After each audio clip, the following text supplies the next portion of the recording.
안녕하세요. 주일영입니다. 오늘은 여러분들과 로마서 5장 3절의 말씀을 가지고 한번 잠깐 앞서서 얘기해 나오던 것처럼 구속사의 역설을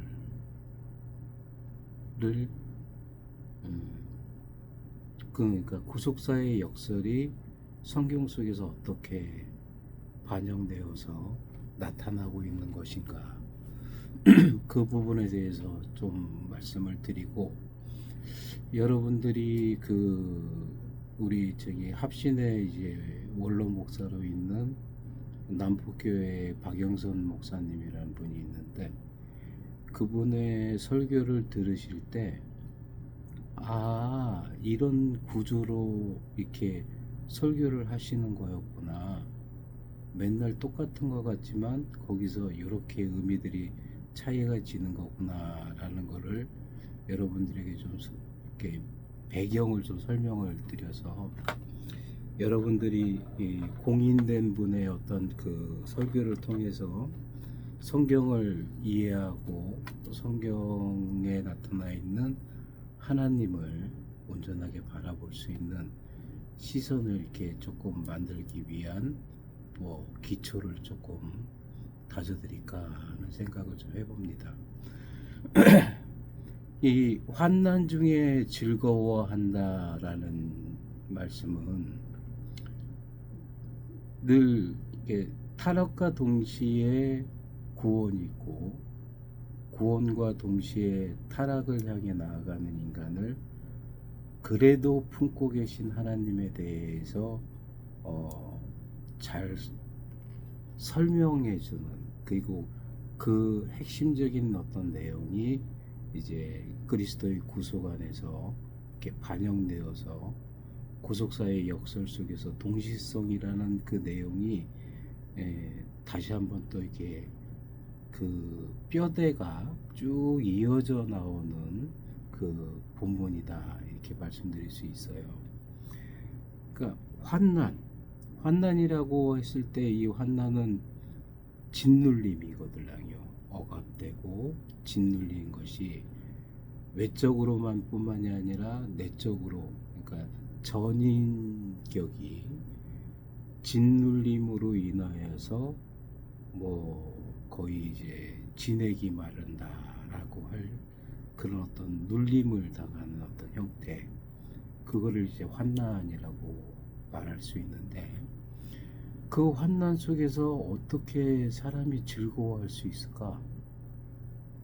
그게 그러니까 내적으로 외적으로 상황이나 내 자신을 보나 어떤 거 하나가 내 마음을 편케 하지 않는 어떤 그런 상태 속에서 온통 짓눌려서 이 사이로는 그냥 신음이 흘러나올 정도로 힘겨운데 내가 즐거워할 수 있다라는 것이 실제적으로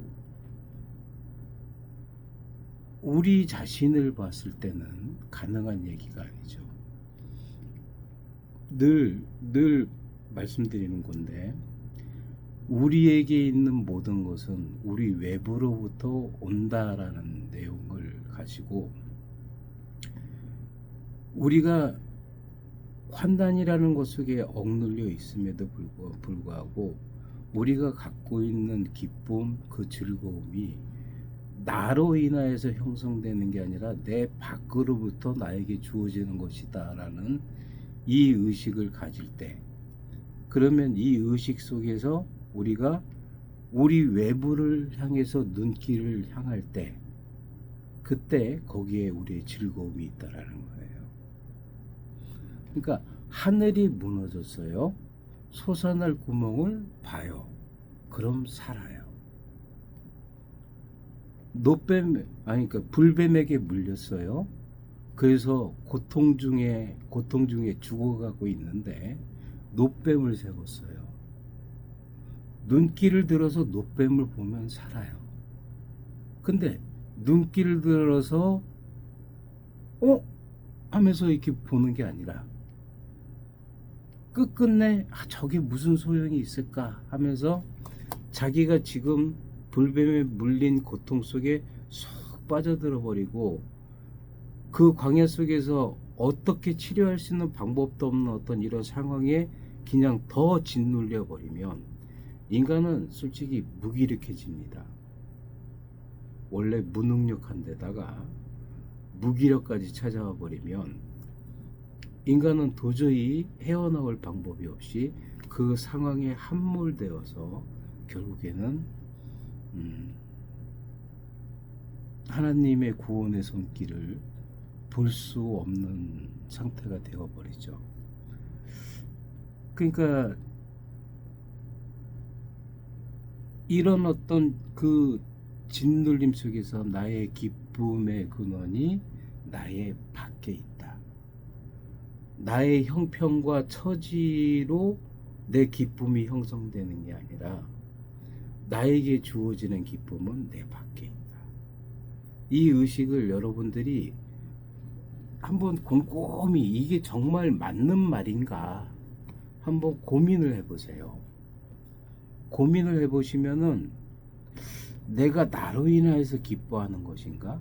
아니면 내가 내 밖에 무언가로부터 주어지는 것들로 인하여서 기뻐하는 것인가를 한번 고민할 수 있죠. 그래서 인간이 자기가 노력한 것으로 얻게 되는 성취감, 그리고 자기가 수고한 것으로 누리게 되는 수고의 싹, 이런 거를 정당하게 누리는 것이 하늘의 큰 축복이라고 얘기를 하거든요. 어디서? 전도서에서. 세상의 모든 것이 헛되요. 헛되기 때문에 인간이 거기서 수고의 낙을 누리는 것도 그 헛됨 속에서, 공허한 시대 속에서 의미를 가질 수가 없는 수고가 돼버린다라는 거죠. 근데 내가 수고한 것에 대해서 수고한 만큼의 낙을 누린다? 엄청난 축복인 거죠. 그게 어디로부터 온다? 내가 수고했지만 그 수고의 싹이 내게 주어지는 것은 나에게서 나오는 게 아니라 내 밖에서 내게 주어지는 것이었잖아요. 월급 타는 것조차도 사실은 그런 의미죠. 그러니까 여러분들의 어떤 삶의 어떤 구조를 곰곰이 짚어보면은, 야, 정말 내가 즐거워하고 행복하고 그리고 어떤 때는 만족감을 얻고 하는 모든 것이 나의 자발적인 행위에 있는 것 같지만 그 행위의 모든 싹은 내 밖으로부터 오는 것이었구나라는 것을 인정할 수 있게 되실 거예요. 그러고 나면 이제 베드로전서에서 우리가 그리스도의 고난에 참여하고 있는 존재다라고 했을 때, 그게 내가 지금 그리스도 안에서 잘 살든 못 살든 그리스도처럼 살고 있는 존재라는 것이 확인이 될 수 있고, 그리스도처럼 살고 있는 존재이기 때문에 그 존재가에게 주어지는 모든 기쁨의 근원은 하나님밖에 없다라는 것이 이렇게 이어지게 되어 있습니다. 저희 집사람이 그거를 얘기하더라고요. 여러분들에게 이렇게 이런 이야기를 해줄 때 원고를 써서 그거를 좀 읽어주는 형태였으면 좋겠다. 그래서 이제 그렇게 하려고 해요. 원고를 써서 원고대로 이제 읽어드리는 쪽으로 가려고 해요. 제 페이스북에 써 있는 글들이 사실은 제가 읽어드리면은 일종의 어떤 그 신학적인 어떤 그 묵상을 유도하는 글들이 되어지죠.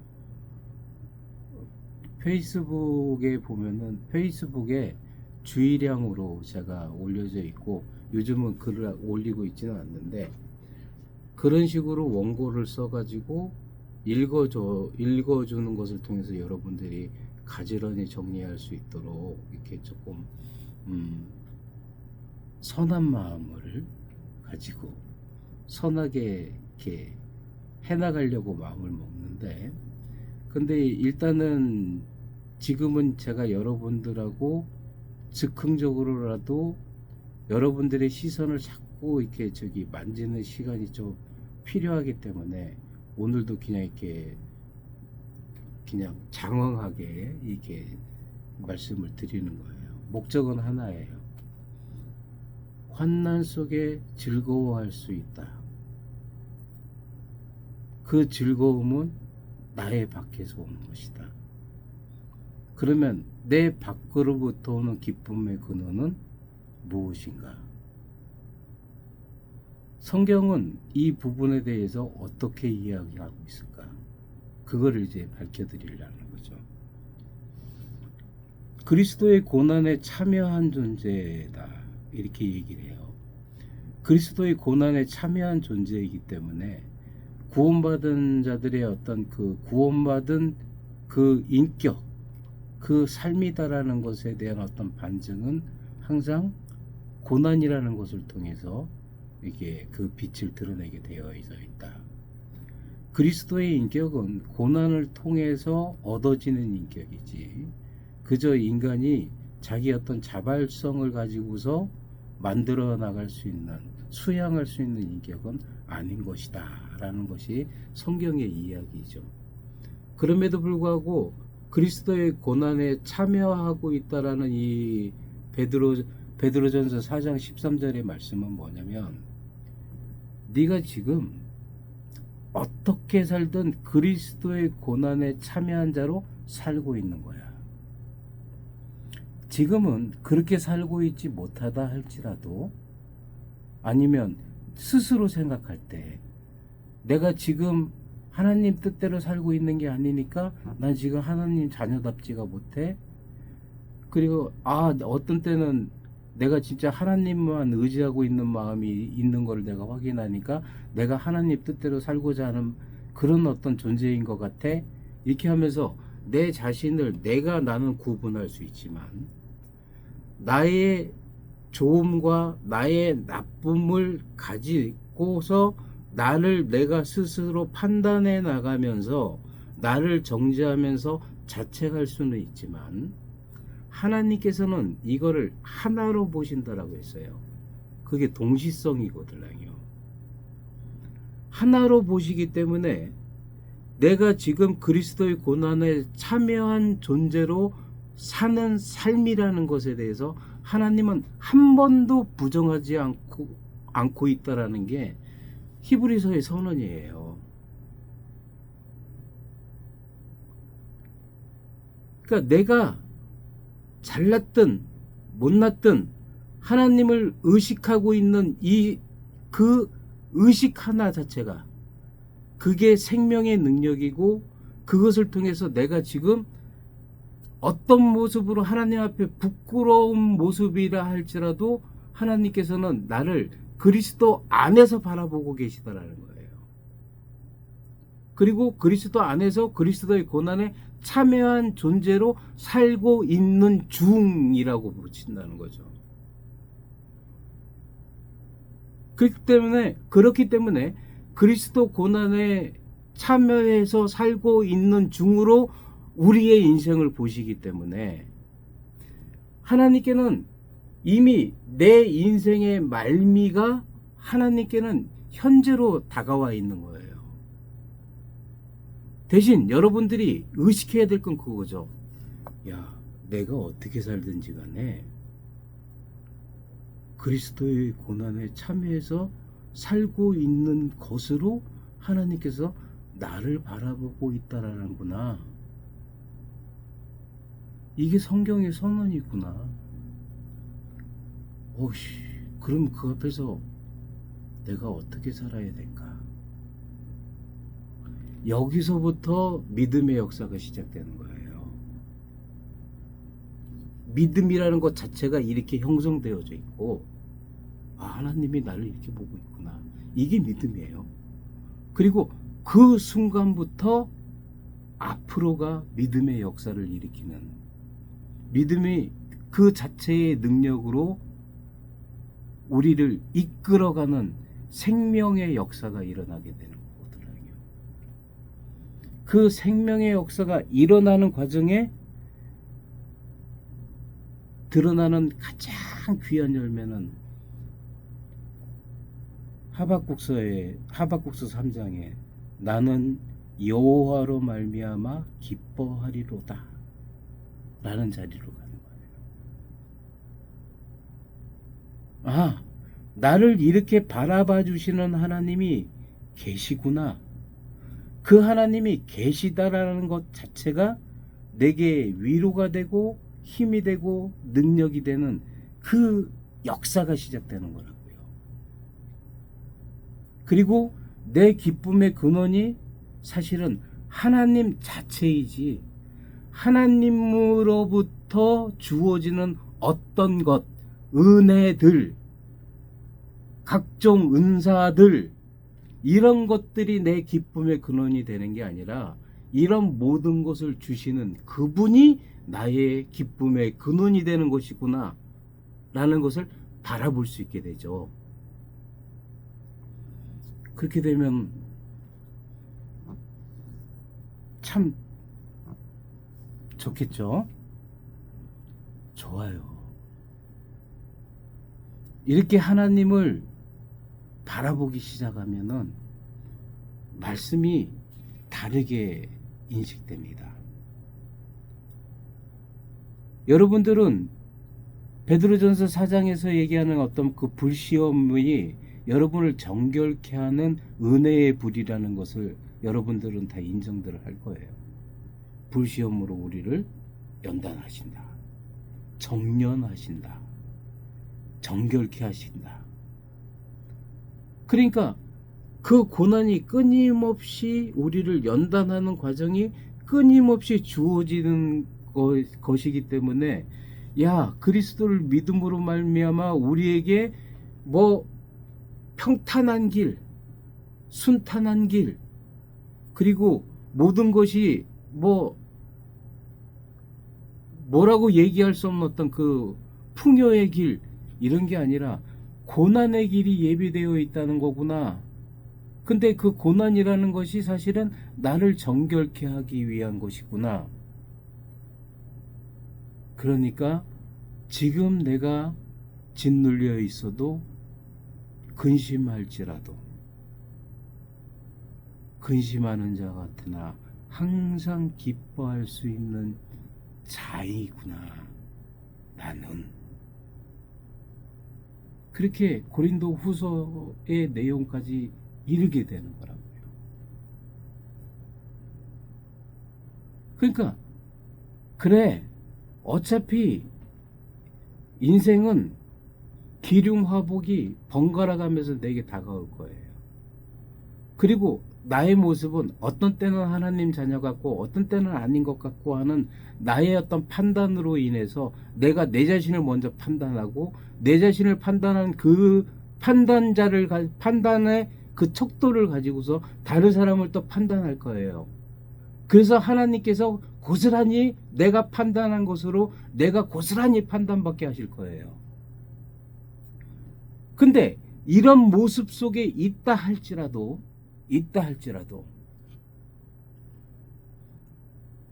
나를 그리스도의 고난에 참여한 자로 살아가고 있는 중인 존재, 그리고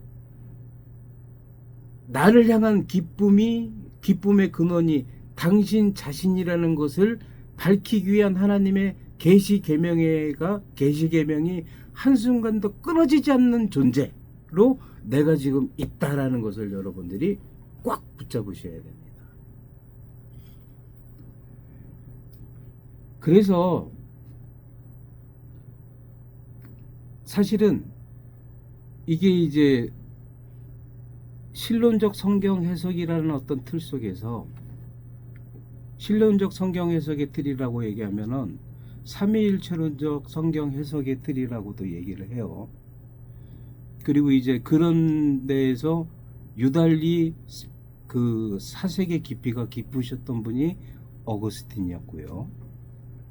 그래서 그 삼위일체론적인 어떤 그 시선으로 요 사항들을 풀어서 설명해 보면 성부 하나님께서는 기쁨의 목적 그 자체가 되시는 분으로 계시고, 그 목적을 향해 가는 길로 성자께서 계시고, 그러한 삶을 사는 현실로 성령 하나님께서 계시다라는 것이 증명되어지고 있는 거예요.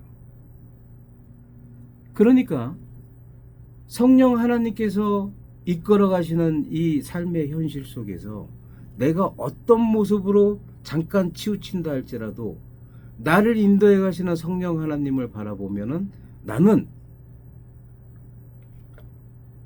그리스도의 고난에 참여한 존재로 살아가고 있는 중인 존재인 것이고, 그렇죠?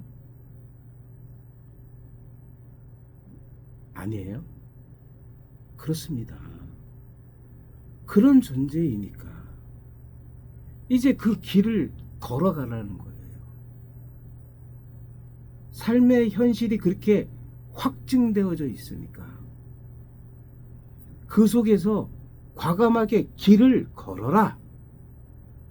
그리고 그 목적, 그 기쁨의 목적, 그 기쁨의 근원 자체가 하나님 자체이라는 것으로 이제 그 영광과 은혜와 모든 권세로 이루어져 있는 그 빛을 품으라는 거죠.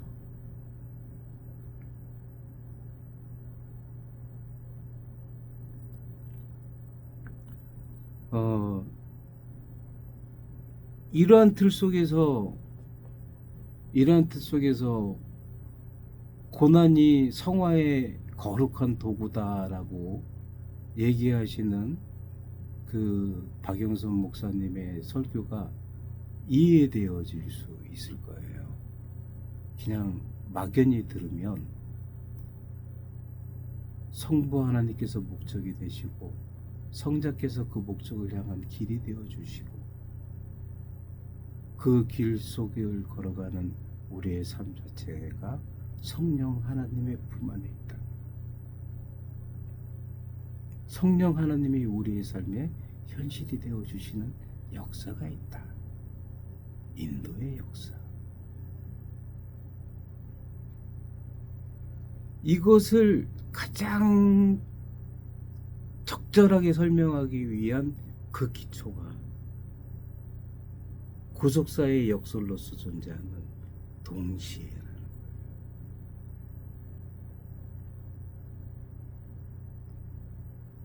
이 시선이 이렇게 이어지면은 아마 여러분들이 박영선 목사님의 설교를 보다 더 훌륭하게 해석할 수 있을 것 같아요. 그리고 그 의미를 보다 분명하게 구별해서 받을 수 있을 거라는 생각을 해보게 됩니다. 여러분들께 꼭 남겨드리고 싶은 게 그거예요. 고난 속에도 하나님의 계획이 있는 거예요. 그 고난을 내가 따르든 안 따르든의 문제가 아니라 나라는 존재 자체를 구원하시길 기뻐하셨던 분께서 그 존재가 아직 어설프게 살든 바르게 살든 존재 자체로서 우리를 기뻐하신다고요. 그러면서 우리에게 요구하시는 게 그거예요. 상황 속에 짓눌리지 말고 나를 봐. 너의 기쁨의 근원이 나라는 것을 봐라. 그러면은 그 길이 어떠한 길이든지 나아갈 수 있는 믿음의 역사가 네 삶 속에 현실이 되어질 수 있는 것이다라고 이야기를 하고 계시다라는 거예요.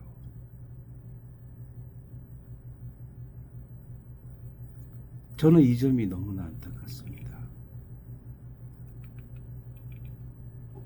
예수 그리스도를 믿고 힘있게 나아가자라고 하는 그리스도의 정병됨을 얘기하는 많은 설교들이 있잖아요. 근데 그 밑받침을 이루는 그 힘, 성부가 목적이요 성자가 길이요 성령이 현실이다. 그렇게 해서 이루어 놓은 존재가 지금 너희다. 너의 행위를 보고 너를 기뻐하는 게 아니라, 너의 못남을 보고 너를 미워하는 게 아니라, 그저 너를 택한 것이 하나님 자신에게 있는 것이기에 너를 택한 것에 대해서 후회하지 않으시고 지금 너를 기뻐하고 계시다. 네가 어떠한 모습으로 네 자신의 인생을 바라보든지 하나님은 지금 그리스도의 고난에 참여해서 살아가고 있는 중으로서 너를 대우하신다는 거예요. 그래서 우리는 평생 회개를 이루는 마음도 있지만 그것이 곧 구원을 이루는 것이라는 것을 고백할 수 있게 되는 거라고요. 어찌 보면 그리스도 안에서 거듭난 죄인,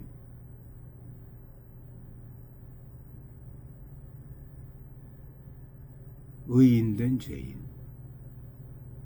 이 역설이 내 안에서 전혀 부닥치지 않고 하나로 묶일 수 있는 것, 그 믿음의 내용이 사실은 오늘 제가 여러분들에게 전해드리는 이 영상 속에 숨겨져 있는 것입니다.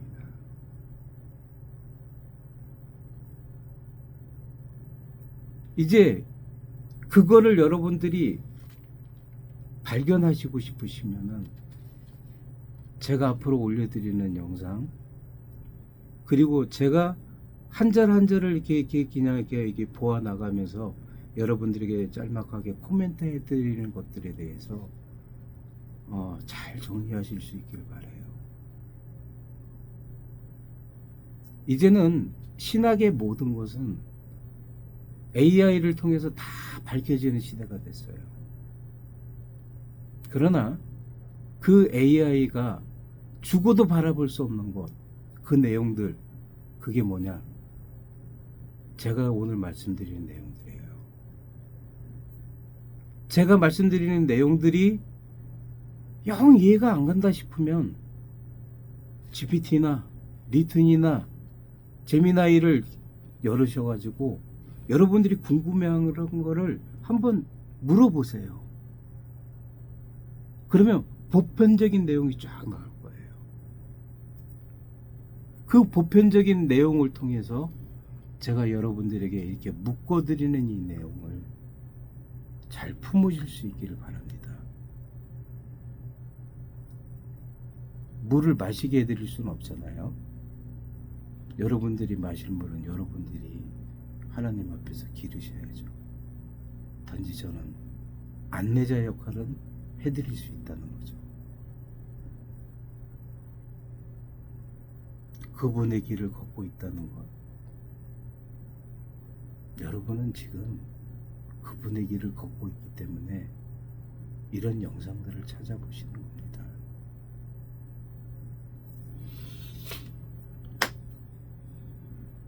기쁨의 근원, 내 밖에 있는 그 기쁨의 근원에 초점을 두면 우리가 그 어떤 짓눌림 속에서도 우리는 즐거워할 수 있습니다.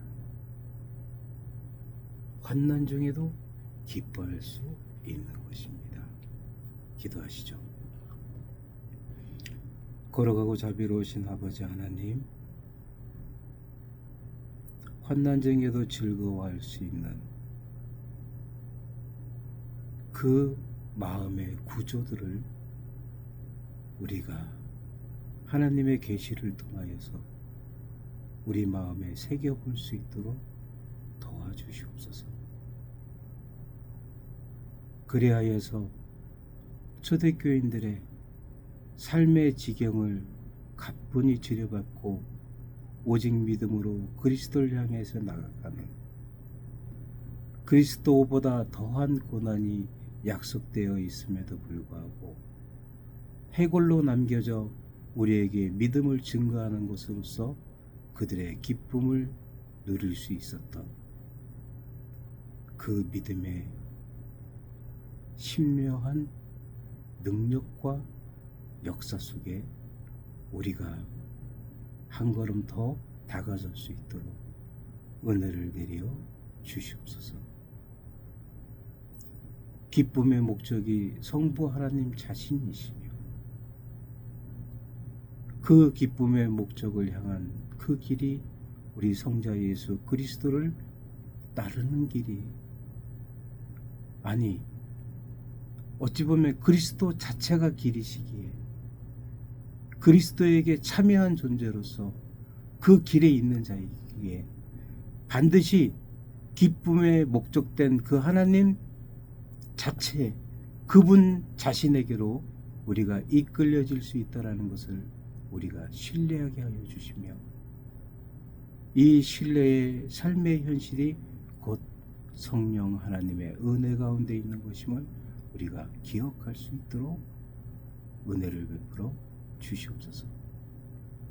은혜 위에 은혜를 더하시는 아버지 하나님께서 우리로 하여금 보다 웅대하고 보다 더 폭넓고 보다 더 깊은 신앙의 경륜으로 이끌려지도록 도와 주시옵소서. 예수님의 이름으로 기도합니다. 아멘. 오늘은 좀 길어졌습니다. 그래도 이 영상을 통해서 주님의 날, 주님의 향기로 남는 여러분들의 삶의 모습이 저 밑둥지에서부터 알 수 없는 힘을 통하여서 여러분들이 억어되어지는 그 견인의 역사가 확실히 드러날 수 있기를 기도하겠습니다. 주님의 날, 주님의 향기.